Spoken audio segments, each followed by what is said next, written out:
আজমাইন। আম্মা বাদ। প্রশংসা করছি সকল সৃষ্টিকর্তা আল্লাহ তাআলার, যিনি মহাগ্রন্থ আল কুরআন দিয়ে আমাদেরকে ধন্য করেছেন। দরুদ ও সালাম পেশ করছি প্রিয় নবী হযরত মুহাম্মদ সাল্লাল্লাহু আলাইহি ওয়াসাল্লামের প্রতি, যার উপর সর্বশ্রেষ্ঠ গ্রন্থ আল কুরআন অবতীর্ণ হয়েছিল। সেই সাথে উচ্চ মর্যাদা উত্তম জাযা কামনা করছি তাদের প্রতি, যারা দেশ ও দেশবাসীর জন্য নিজেদের জীবন উৎসর্গ করেছেন। উত্তর 24 পরগনা জেলার দিনিয়াদের উদ্যোগে আয়োজিত প্রতিযোগিতামূলক অনুষ্ঠানের সম্মানিত সভাপতি, সম্মানিত শিক্ষক মণ্ডলী, অভিভাবকবৃন্দ এবং একান্ত প্রিয় অগ্রগণ্য শিক্ষার্থী বন্ধুরা, আসসালামু আলাইকুম ওয়া রাহমাতুল্লাহি ওয়া বারাকাতুহু। প্রিয় শ্রোতা মণ্ডলী, ভারত স্বাধীনে মুসলমানদের অবদান সম্পর্কে বলা এই সংক্ষিপ্ত সময়ের মধ্যে অসম্ভব বলে মনে করি।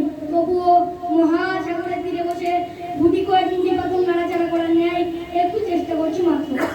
800 বছরে গড়া ভারত নামক সাজানো সংসার, মুসলমানরা যখন ওই সাদা চামড়া মোড়া ধোঁকাবাজ ইংরেজদের হাতে খুইয়ে বসলেন, তখন স্বাভাবিকভাবে অন্যদের তুলনায় মুসলমানরা বেশি কষ্ট পেয়েছিলেন। তখন অত্যাচারী ইংরেজদের হাত থেকে ভারতকে স্বাধীন করবে কে? 1803 থেকে নিয়ে 1885 সাল পর্যন্ত দীর্ঘ 83 বছর পর্যন্ত কোনো সংগঠন জন্ম হয়নি। 1803 থেকে লক্ষ লক্ষ মুসলমান দেশের স্বার্থে শহীদ হলেন। কেননা কংগ্রেস 1885 সালে জন্ম নেয়, বামফ্রন্ট 1964 সালে জন্ম নেয়, আরএসএস 1925 সালে জন্ম নেয়, বিজেপি 1980 সালে জন্ম নেয়।